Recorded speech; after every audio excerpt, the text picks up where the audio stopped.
Hello എല്ലാവർക്കും അടുത്തൊരു kitchen ഡ്യൂട്ടിയിലേക്ക് സ്വാഗതം. ഞാൻ രാവിലെ തന്നെ ഹുഡിയൊക്കെ ഇട്ടാണ് ഇരിക്കുന്നത്. വേറൊന്നുമല്ല, ഭയങ്കര തണുപ്പാണ്. കേരളത്തിൽ മൊത്തത്തിൽ തണുപ്പാണല്ലോ ഇപ്പം. അതുകൊണ്ട് തന്നെ ഈ തണുപ്പ് മാറ്റാൻ ഈ ഹുഡിയാണ് ഏറ്റവും നല്ലത്. അതുകൊണ്ട് ഞാൻ അതൊക്കെ ഇട്ട് അത് അടുക്കളയിലേക്ക് കയറിയിട്ടുണ്ട്. വേഗം കിച്ചണൊക്കെ വൃത്തിയാക്കുകയാണ്. എന്നിട്ട് നമുക്ക് കാപ്പി ഉണ്ടാക്കാനുള്ള പരിപാടി തുടങ്ങാം. ഞാനിന്ന് പുട്ടുണ്ടാക്കാനാണ് വിചാരിക്കുന്നത്. വേറൊന്നും കൊണ്ടല്ല, ഒരുപാട് നാളായി പുട്ടൊക്കെ ഉണ്ടാക്കിയിട്ട്.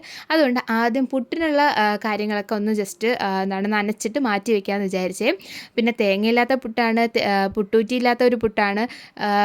ചിരട്ട പുട്ടുണ്ടാക്കാൻ പറ്റുന്ന ആ സാധനവും ഇല്ല. അപ്പോൾ ഞാൻ ഇഡ്ഡലി പാത്രത്തിൽ വെച്ചാണ് പുട്ടുണ്ടാക്കി എടുക്കാനുള്ള തത്രപ്പാടിലിരിക്കുന്നത്.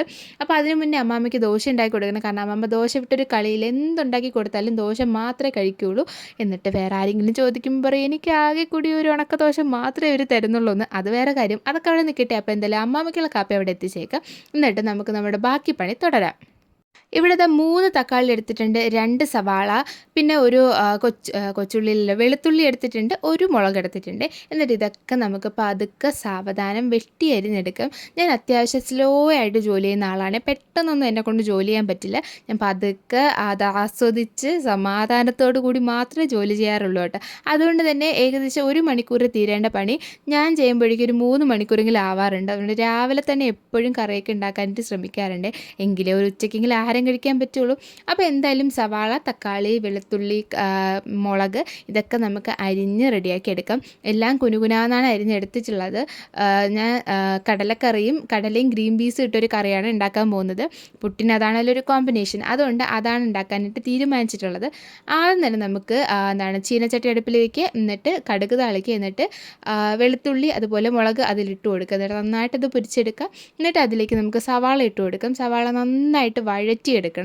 നല്ലപോലെ വഴറ്റിയെടുത്തിട്ട് മാത്രമേ അതിലേക്ക് നമുക്ക് തക്കാളി ചേർക്കാവൂ. എങ്കിലേ ആ ഒരു സ്വാദ് കിട്ടൂ. ഇവിടെ ഏകദേശം സവാളയുടെ കളറൊക്കെ മാറിയിട്ടുണ്ട്. അതുകൊണ്ട് തന്നെ ഞാൻ അടുത്ത തക്കാളി ഇട്ടിട്ടുണ്ട്. തക്കാളി ഇട്ട് വീണ്ടും നന്നായിട്ട് വഴറ്റുകയാണ്. അതിൻ്റെ ഇടയിൽ കൂടെ ഞാൻ പുട്ടുണ്ടാക്കാനുള്ള പരിപാടി അവിടെ ചെയ്യുന്നുണ്ട്.